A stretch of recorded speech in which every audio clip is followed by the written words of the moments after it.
আসন্ন ঈদুল আজহায় দর্শকদের জন্য নতুন চমক নিয়ে আসছেন নির্মাতা জাকারিয়া শৌখিন। জনপ্রিয় অভিনেতা ও অভিনেত্রী নিহাকে নিয়ে নির্মাণ করেছেন আবেগঘন নাটক মায়া পাখি। মন্দুয়ারি ও মেঘবালিকার সফল টিম এবার ফিরছে এক নতুন গল্প নিয়ে। নাটকে দেখা যাবে মায়া নামের এক সাধারণ মেয়েকে, যার সরলতা ও ব্যক্তিত্ব আকৃষ্ট করে সাদাতকে। তবে সময়ের সঙ্গে তাদের সম্পর্কে জড়িয়ে পড়ে নানা আবেগ ও টানাপোড়েন। নির্মাতা জাকারিয়া শৌখিন জানিয়েছেন, দর্শকদের জন্য ভিন্নধর্মী আবেগের গল্প তুলে ধরা হবে, যা শেষ পর্যন্ত গভীর ছাপ ফেলবে।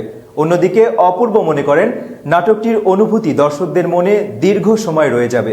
ঈদ উপলক্ষে CMV ব্যানারে মুক্তি পাবে নাটক মায়া পাখি। পরবর্তী সংবাদ দেখার আমন্ত্রণ জানিয়ে শেষ করছি এখনকার চিফ টিভি সংবাদ। এতক্ষণ সাথে থাকার জন্য ধন্যবাদ। দেশ বিদেশের সব গুরুত্বপূর্ণ খবর সবার আগে পেতে চোখ রাখুন আমাদের ওয়েব পোর্টালে। এছাড়া ফলো করুন চিফ টিভির অফিসিয়াল ফেসবুক পেজ এবং ইউটিউব চ্যানেল।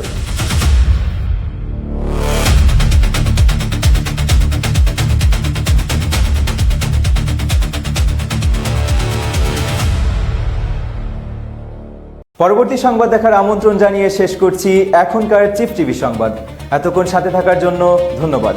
দেশ বিদেশের সব গুরুত্বপূর্ণ খবর সবার আগে পেতে চোখ রাখুন আমাদের ওয়েব পোর্টালে। এছাড়া ফলো করুন চিফ টিভির অফিসিয়াল ফেসবুক পেজ এবং ইউটিউব চ্যানেল।